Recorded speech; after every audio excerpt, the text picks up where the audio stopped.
Welcome to my parlor. Welcome, traveler, to the Hidden Corner Finds. I am Joanne, and this is my humble store. Pull up a chair, stay a while, make yourself at home. What? Oh, you want to know what I'm selling? Everything and anything. In short, I have a passion for. Ugh, why did it just bleep me? All I said was, I have a passion for picking, I said. Yeesh. You can't say anything on YouTube these days without this censorship. Anyways, as I was saying, I have a passion for picking. For me, there is nothing more satisfying than finding a unique and forgotten item and uniting it with someone who will really appreciate it for years to come. Whether it's a soapstone carving, an old book, or simply a mug to make you laugh, I try and find something for everyone. My goal is to make you a confident buyer. Older items often have a lifetime of stories to tell. I strive to describe the good as well as the bumps and bruises they've experienced along the way. It's important that the pictures reflect what you will receive. To that end, I always encourage questions and will do my best to respond as quick as possible. Appreciate you stopping by the store. If you can't find what you're looking for, please don't hesitate to contact me. I'm always looking for new ideas and will keep an eye out for your item in my travels.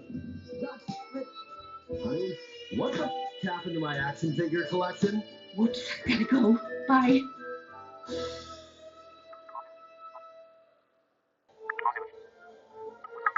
And welcome back to Toy Thursday with Johnny Tiger on June 6th, 2024. Nice, beautiful day outside, and today we are going to be looking at the last one of the Savage Crucible action figures that I have acquired.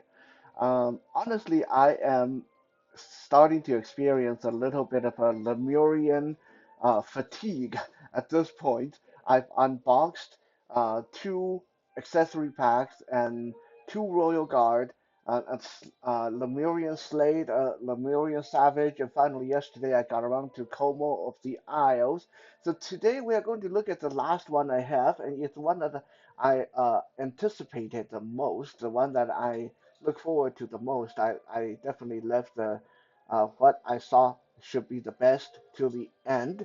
Um, but yes, to be honest, at this point I am getting a little bit uh, fatigued by looking at them one after another, one after another. So if I sound a little bit less enthusiastic than I should be today, it's not the problem with the toy. It's because I've been handling them all week, and it's just getting a bit tiresome because under the armor and from the neck down, they're basically the same body. It's exactly the same articulation, same problem, same weakness, same details. The tails are different on some of them, like Como have a really stubby tail. And a little trivia, I don't know how if some people have mentioned this, but at least on my figures, the tails on the Slate and the Savage figures, those are the cheaper army builder figures, they only have one point of articulation. It's where they are attached to the body. While the Royal Guards, they actually have sectioned tails. The tails are segmented, have 4 points of articulation. Despite that, as I mentioned in last week's Royal Guard review, despite the articulation in the tail, you can't really do that much because the range of motion is kind of small and the tails are kind of short. So I don't know. Like personally, I think maybe I still prefer bandy wires in the tail and longer tail rather than these articulated tails that don't really do that much. But that's just me. Now, the figure we're going to be looking at today, Nin Vilimir, kind of a weird name. Nin Vilimir is kind of the tragic villain in the series. Like when I was pre-ordering these, I thought he was going to be basically the big bad. Like I thought he was going to be the guy who uh, command all those royal guards. Uh, because if one thing that kind of perturbed me a little bit about the Savage Crucible Wave 1, it's okay, we got the main hero, that's cool. We have some army builders, that's cool, and then we have these badass royal guard. But where are their leader? Where are the royalties? Like it seems incomplete.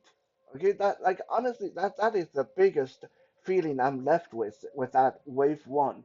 Is it feels incomplete. And then wave two will be getting from Harbinger Studio, we'll be getting barbarians, which is cool. And then wave three we're getting fish people, like piranha people, which is cool too. But like, what happened to the Lemurian? Like, it seems like we have so much unfulfilled, unfinished potentials, and the lore is kind of spotty. You got a bit of lore about Como, you got a bit of lore about Nin Vilimir, and you got some basic info about the royal guards and the imperial sentries, which I didn't get. Uh, and there's even a little bit of a bio about the Lemurian savage, but in the end, it just keeps throwing out names of people, positions, and ranks, and this or that, and nothing's really tying anything together. Like, is uh, is Nin Vilimir the classic bad guy that just want to kill the good guys and steal the kingdom? Are the royal guard working for him, or are they chasing him? Is he on the same side as Como? I mean, going by Como's bio, I kind of assume that he's a good guy. He has that tragic hero thing going on, kind of like Conan the Barbarian. But even that is uncertain. So there's a lot of questions, and we're left with a small wave one that is kind of incomplete in the end. Uh, I'm going to talk more about Nin Vilimir's story when we actually sit down and look at the figures. But in the meantime, if after looking at my short videos, long videos, and reviews of this Lemurian lizard people, if you are one of the people that live in Canada and wonder where you can get your hand on some, hint, hint, our sponsor, Hidden Corner Find, got almost every one of these guys on their store. So just go to the link that I'll be showing in the video description, and you can find them there. They also have some pieces from accessory packs that they're selling separately.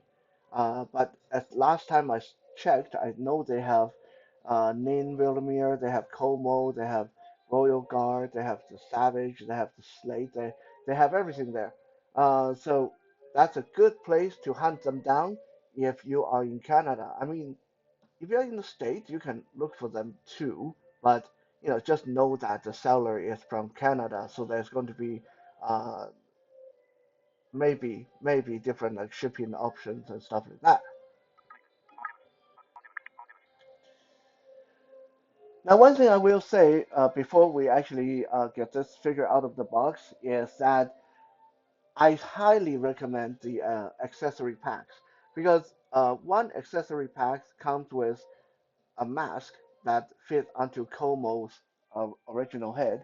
I mean, I'm personally not a big fan of that mask, but it's a cool option to have. And these accessory packs, both of them are chock full of different weapons and as like when you get weapons pack from other companies, you have to buy a pack for head, a pack for weapon, a pack for wings, a pack for arms, a pack for leg, and so on and so on. But with these accessory packs, they're like $24, $25 when I bought them from uh, Harbinger Studio, and they got swords, axes, daggers, spears, shields, a whole lot of heads and arms and leg options, and even a whole set of armor in the Huntsman pack. So these two packs basically covers everything.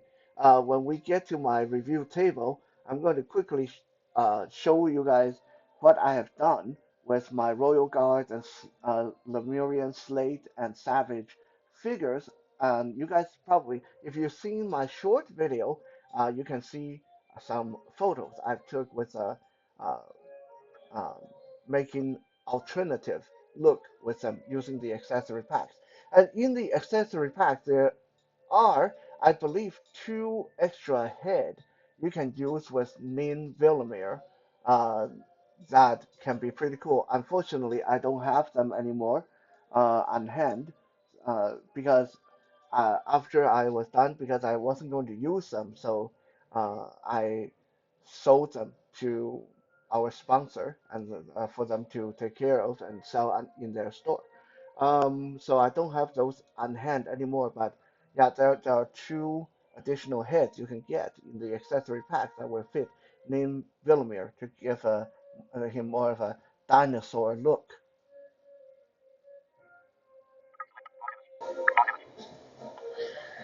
So even though I haven't gotten this guy out of the box, I did say that I sort of thought that Nim Vilimir would be uh, the most anticipated figure for me, and the reason for that is, well, like I said, he's a kind of guy that uh, like bad guy, uh, half like in between stage. He's like well, I don't want to say this, but almost got that Darth Vader kind of thing going on, where he was a good guy, and then he turned bad guy, and then he sort of tried to find his way back to being a good guy, or maybe just trying to reclaim his power and all that stuff. As we can see, I'm showing you guys the story from the inside the box cover. Um, for our visually impaired blind viewers, I'm not going to be able to just read it from memory, but I'm basically going to recap it for you guys. So, Nim Vilimir used to be a warlord, like a war hero for the Lemurian king, and then at the time, he was also betrothed to the king's daughter, Lyta, or Lita? I think it's Lyta. Um, but unfortunately, like many people that got too much power and don't know how to handle it, um, Nin Vilimir got power hungry, and then he decided that he wanted the kingdom for himself.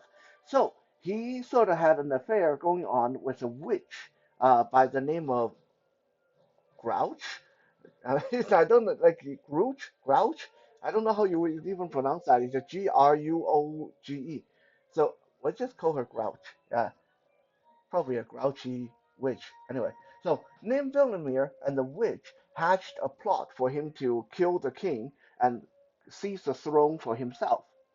And to give himself even more support, he sacrificed his betrothed, his fiancée, Lyta, to the deep lords. I guess, he basically drowned her in the ocean, and in exchange for support from uh, the ocean people, the fish people.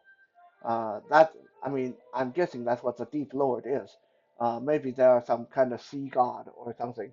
Anyway, he did all that and he failed. Okay, he got his butt handed to him, and I'm guessing the royal guard kicked his ass, right? Because in the royal guard bio, it did say that they're very powerful, and anyone who wants the throne have to have them on their side, otherwise they can't succeed. So I'm guessing that the royal guard handed him his but and so him and his witch girlfriend Grouch got exiled to the Badland, and from there they have to eke out an existence uh, from being just like commoners and work among the poor people and slaves. And it was around this time that the spirit of his fiancee Lita started appearing to him and Grouch, but in an interesting way. Like rather than being a vengeful spirit, Lyda still is deeply in love with Nin Vilimir.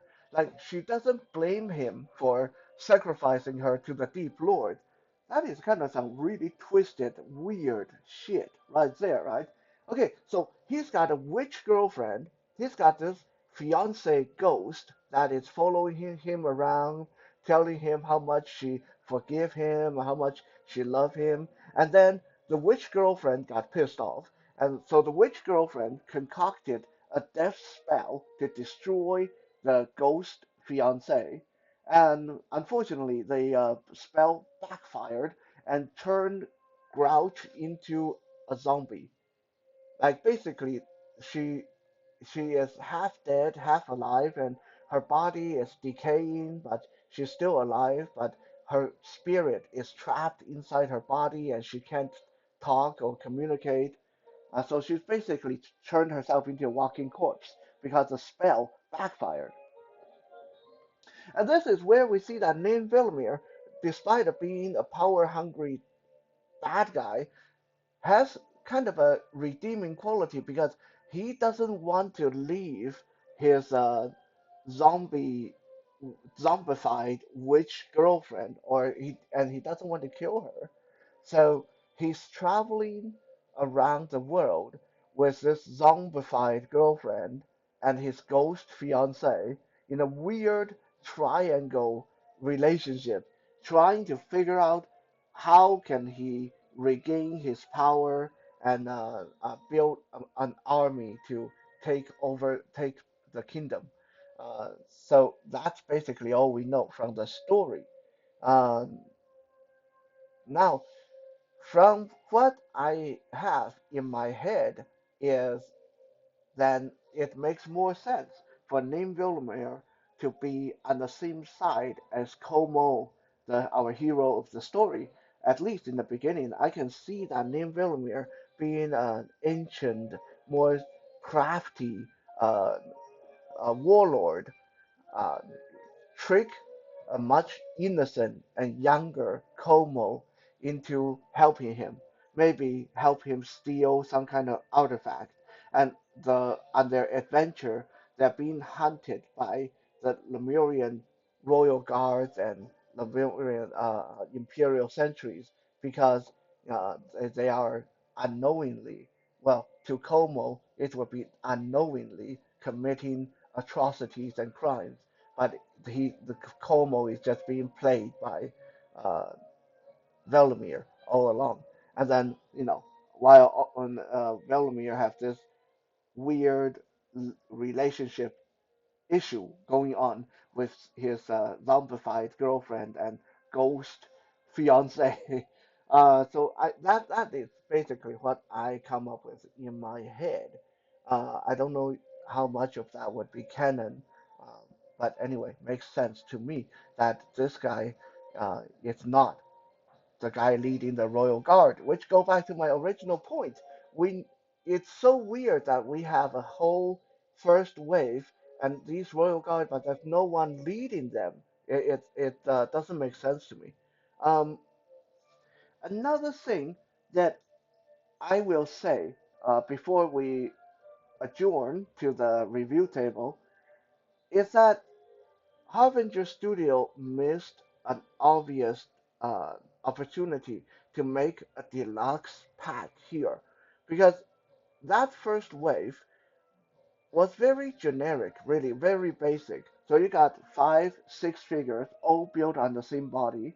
You got two accessory packs, and uh, one out of those six figures it's like exclusive, so you can't even get it easily. So it's a very small first wave with no deluxe or bigger figures. So I think even though even though Nin Vilimir is still built on the same body, they could have tried to sell him in a deluxe set include his zombie witch girlfriend and a ghost companion, like his ghost fiance. And I think that would have been a very, very good deluxe pack. Uh, Maybe they'll come up with those characters in the future, but I think it's just too bad that they did not have the foresight to include those. So with all that said, and I'm imagine you guys are getting tired of hearing me preamble and looking at the box and the figure inside the box, we're going to adjourn to my review table, and I'm going to take him out of the box.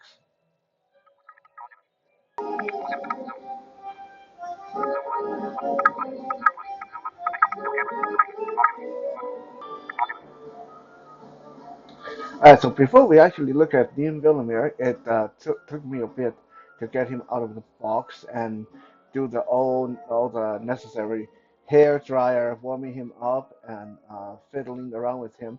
Now, this is one thing I want to just quickly say. Most of these figures do tell you that you need to warm them up, and it is a good idea. Uh,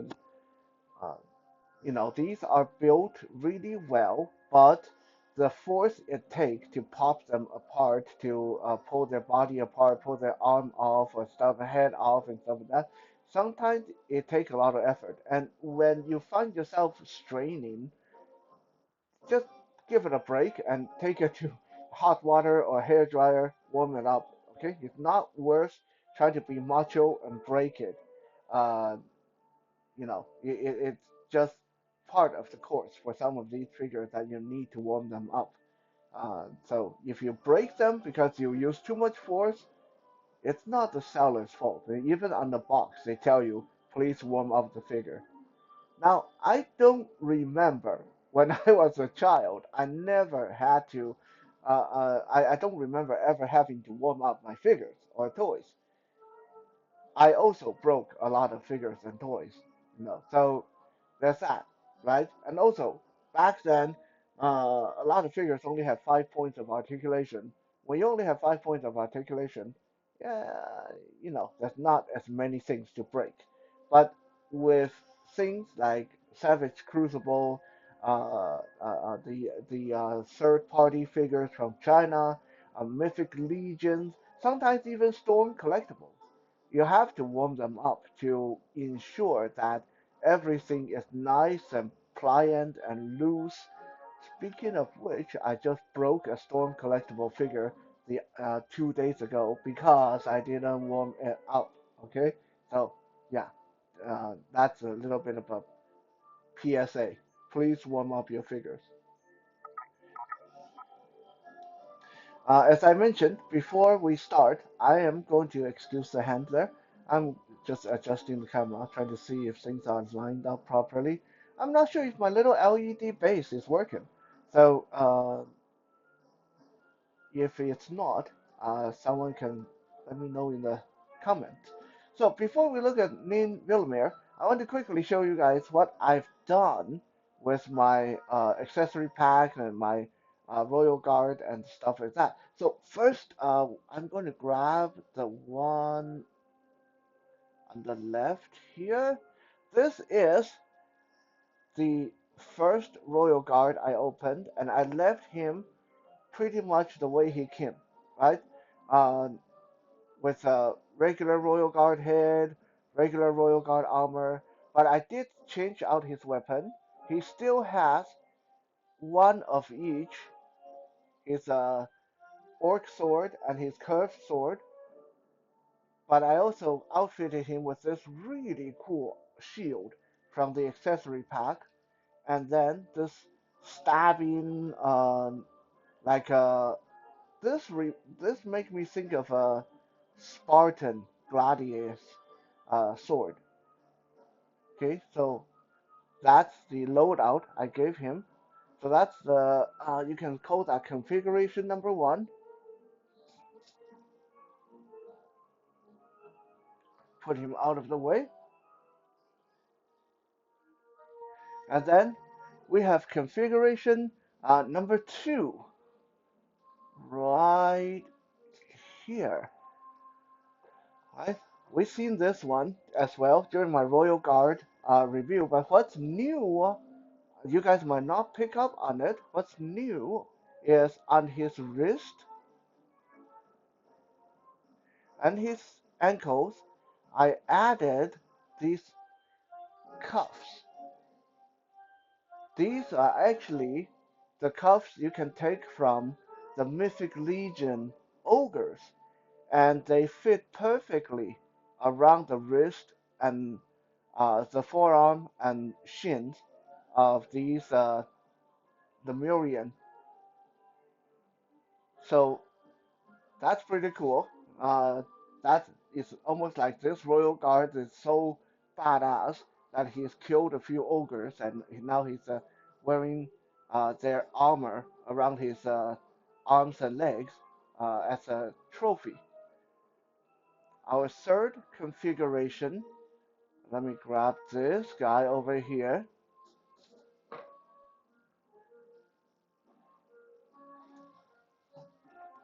This is my favorite actually.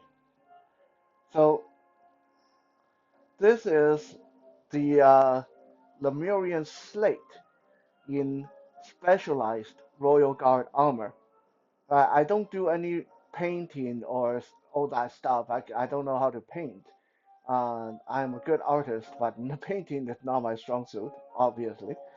So I use the Royal Guard, specialized Royal Guard armor from the Armory accessory pack to outfit this guy, adding onto it Royal Guard shoulder pauldron and this back piece from the Huntsman accessory pack.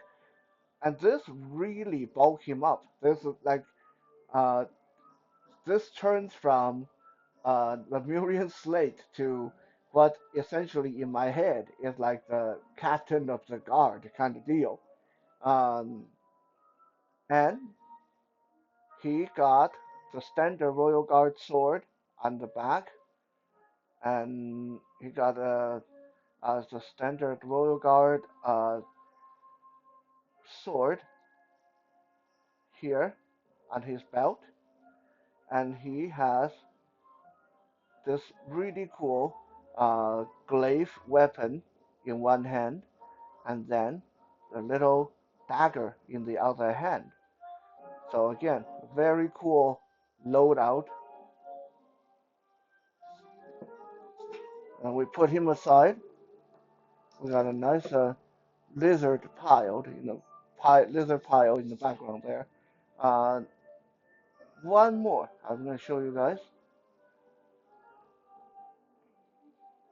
This is built on the uh, Lemurian Savage body.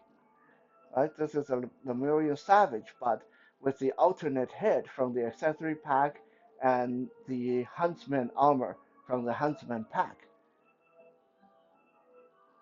with a dagger sheathed on his belt, uh, standard Royal Guard sword in one hand,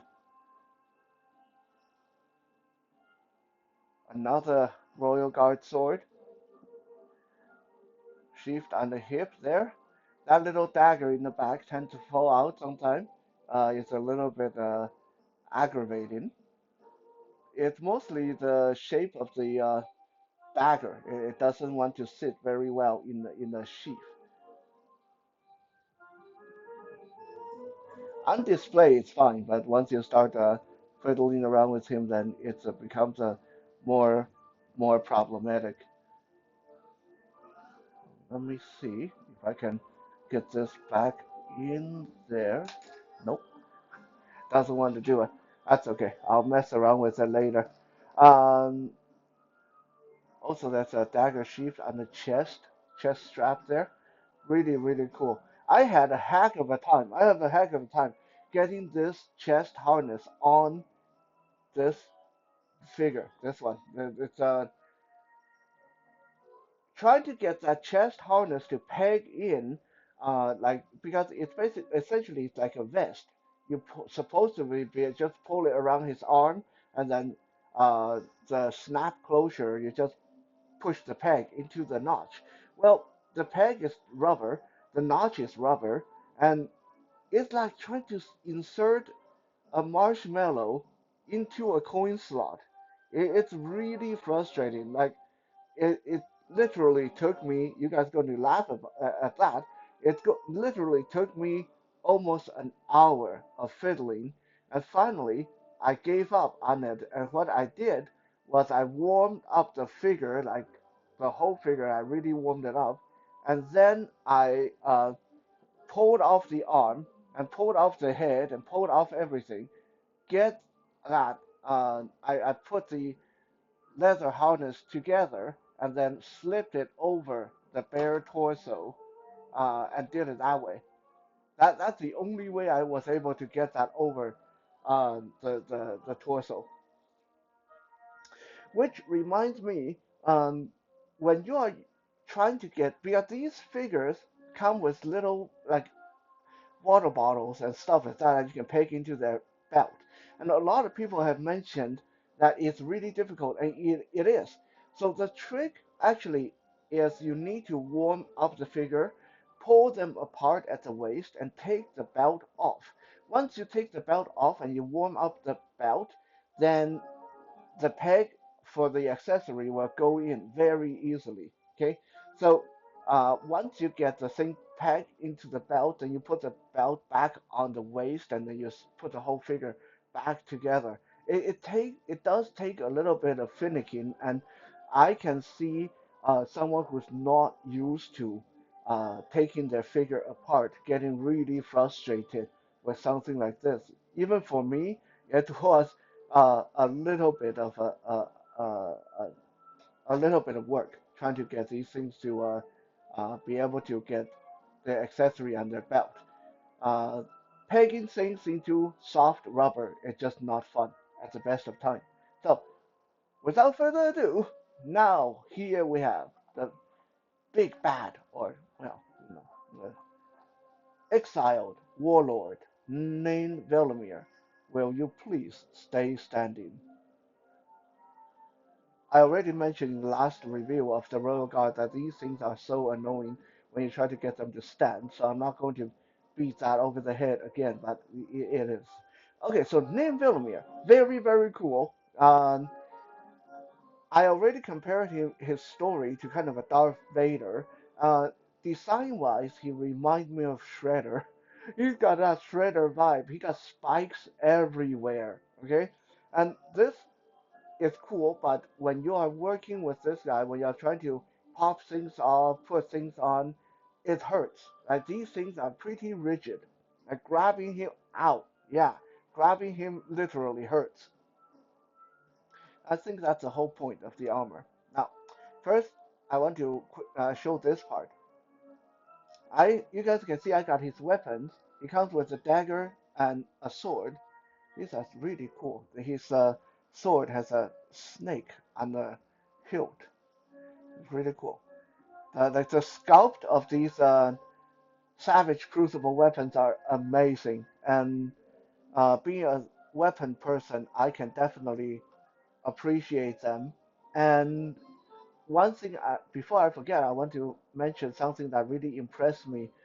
A lot of other lines, when you buy a weapon pack, you're basically getting the same weapons that the figures come with. They're just painted in different color. Maybe once in a while you get a special weapon that didn't come with any other figure. When you get the weapon pack from Savage Crucible, at least so far, there's two swords in there that are the swords that come with the Royal Guard. But all the other things, all the other swords and daggers are unique. When I read that Nin Vilimir come with a dagger and a scimitar, I was thinking, crap, it's probably going to be the same dagger, same scimitar that come with uh, already included in the accessory pack. But they surprised me. This scimitar is completely different from what you get from the Royal Guard. And it doesn't appear in the accessory pack. Like this is his. This is like unique just he's the only person that have this. And this dagger too. That there were like 5 or 6 daggers in the accessory pack. None of them look like this. Like this is totally unique again to him. So kudos to Harbinger Studio that they did not cheap out on the weapons. Even though they use the same body on their figures, the weapons does show a lot of uh, variety. Maybe later, when they start to have barbarians and more other figures, then we'll see some of these weapons uh, reused for each individual figure.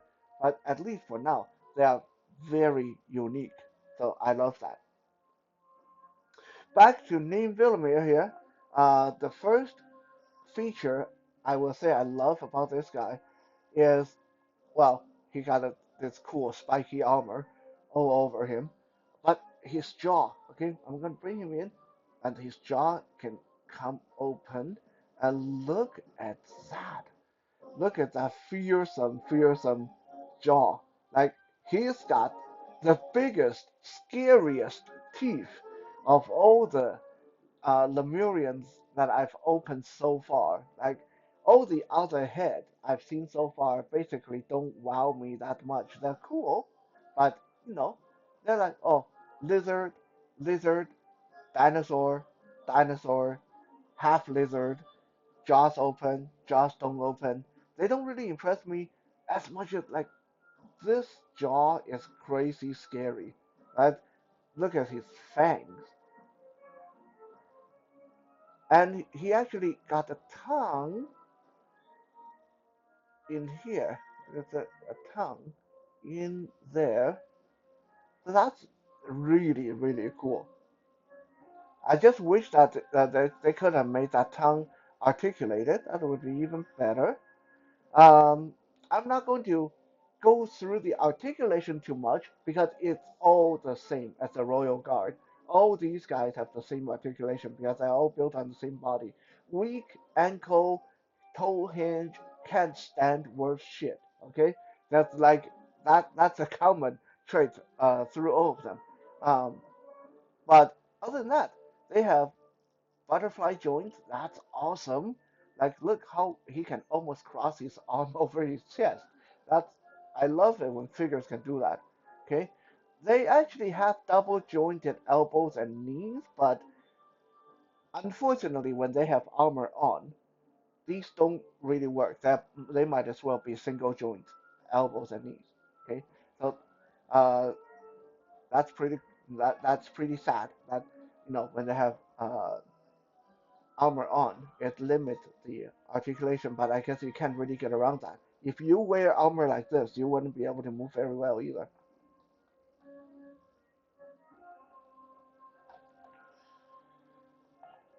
Now we look at another cool feature about Nin Vilimir. Let me take the sword and dagger off him because they're a little bit distracting.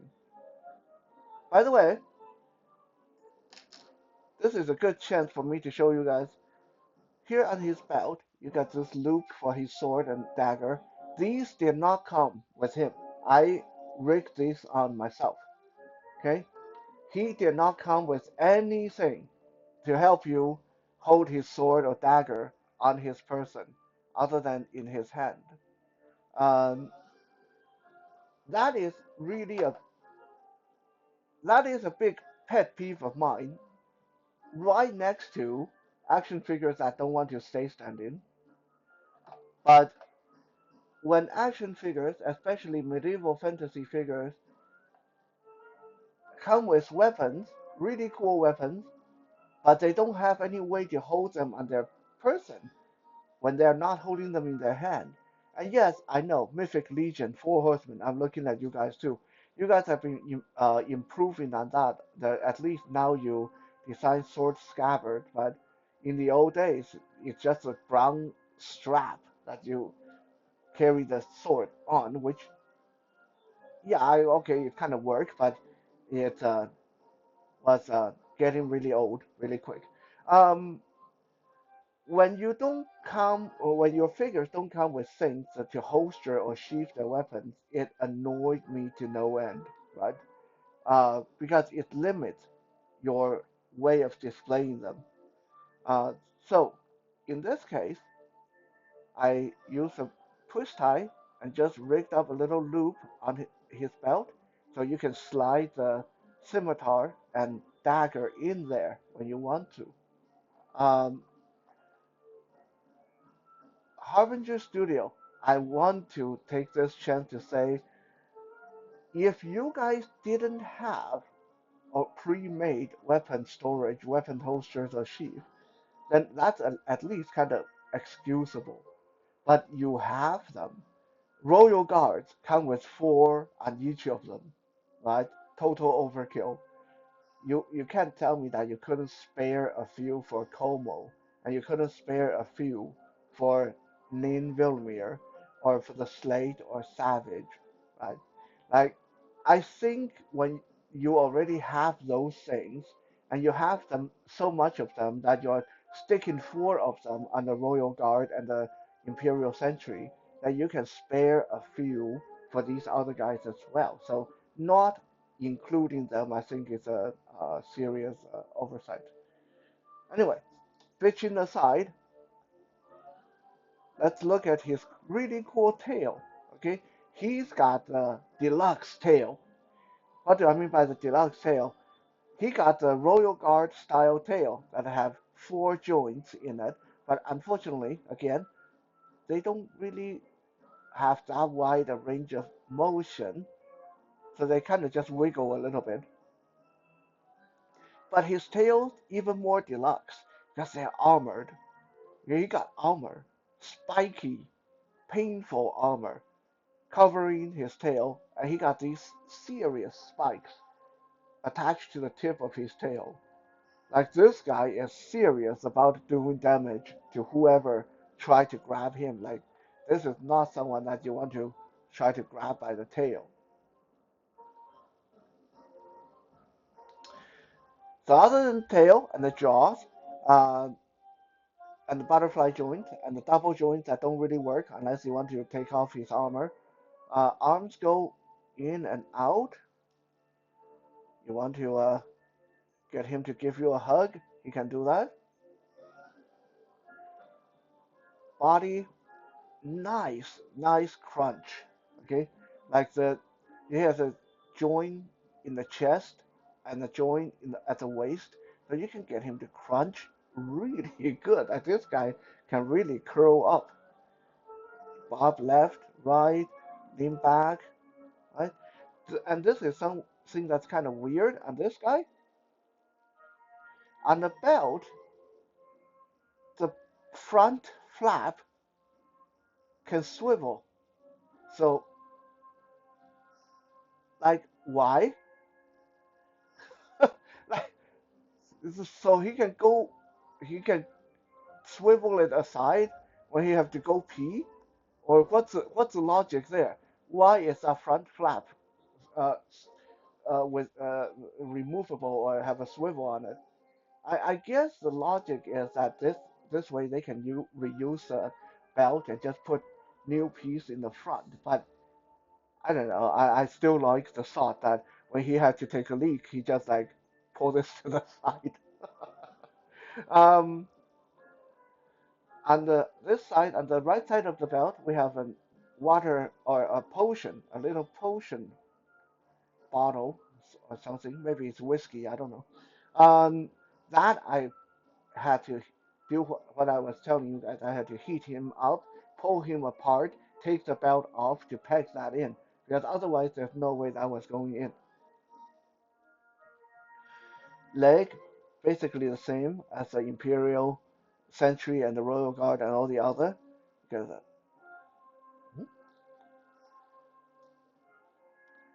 I just warmed this guy up, but now he's cooled down a little bit, and the knees don't want to bend. Uh, okay. Yeah. So kind of frozen solid again, but the the joints are there. It's double. The knees are double jointed. I just don't want to pause the video and go warm him up again. It's getting late. I'm getting hungry. Uh, so let's move on. If you guys want to see how the leg work, you can look at my short video. I've done short video on uh, the Slate, the Savage, the Royal Guard, Como of the Isle. So there's definitely enough material there for you to see how articulation work on these guys. Now, Nin Vilimir has really, really loose toe hinge. Like this is really loose. This is going to be very problematic when trying to put him on the shelf. One thing that I also want to mention, these see, can't stand worse shit. See, these guys have holes on the bottom of their feet, so ideally you should be able to put them on a display stand. But to my dismay, when I tried it, I tried him with a NECA stand, and I tried him with a McFarlane stand because I have loads and loads of McFarlane stands around. They are too loose. The holes on their feet are too big for NECA or McFarlane stand. So again, I must ask Harbinger Studio why. Like, why would you drill holes that don't work with the most accessible stands people have? And then you don't even include stands with these figures, and then you make them so hard to stand on their own. Okay, that is a problem. That is a definite problem. So, good luck trying to find a stand that work for these guys. Otherwise, you might have to do something creative like put some glue in the hole in their feet to tighten up the hole a little bit. For accessory, there's not much to talk about. Came with a card, trading card. I don't have it anymore. He came with there's a map inside the box. Came with this really cool scimitar sword with a snake design. Let's just get that in his hand.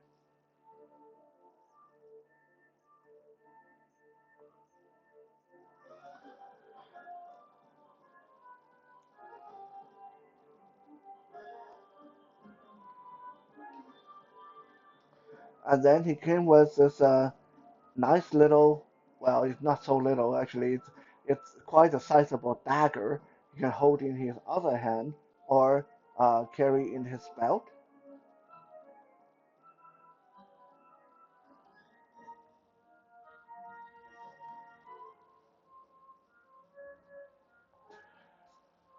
And a little potion bottle that I showed you guys that it's already installed onto his belt, and I'm not going to take it off because it's a pain to try to get that on there. So now here is our Nin Vilimir with his weapons in hand. And would have been a very badass pose if he's not threatening to fall over every time I let go. Are you going to stay standing? For now, yes. He also come with, like any all the other Savage Crucible figure, he also come with this pair of alternate clawing open hands that I have here.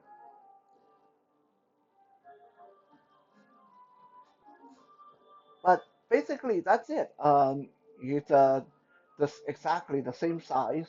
His neck seems a bit longer, so he might be like a smidget taller than the rest of them.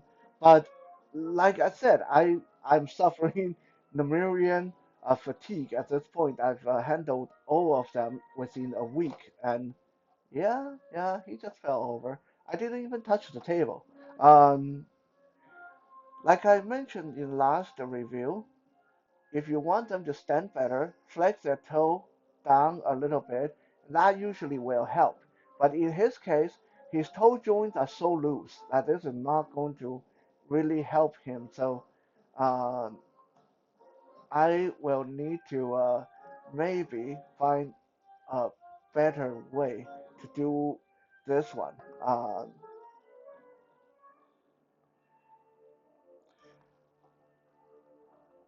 See, I would say that you can use his tail as a tripod, but this tail is actually pretty loose too, so it's going to sag.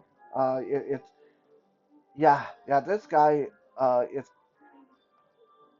it's a little bit annoying that his knee joint, where you want it to be uh, movable, is stiff and hard to move, and then where you want him to be tight, like his tail and his ankle and his toes, they're loose, and yeah, it's just a little bit aggravating. I'm sure I'll find a way to display him, but yeah, it's not going to be a super fun experience. Now I'm going to just cheat for now and have him stand here, supported, leaning on these pillars in the background. Okay, you just stand there looking badass. Okay, that's all I need you to do.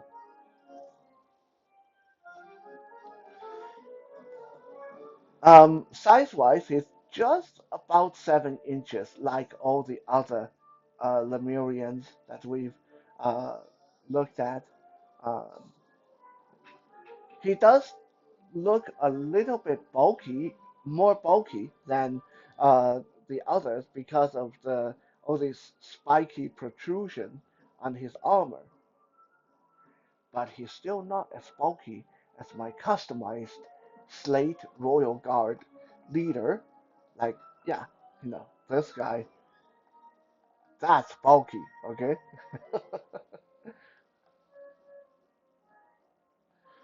So we have them standing together.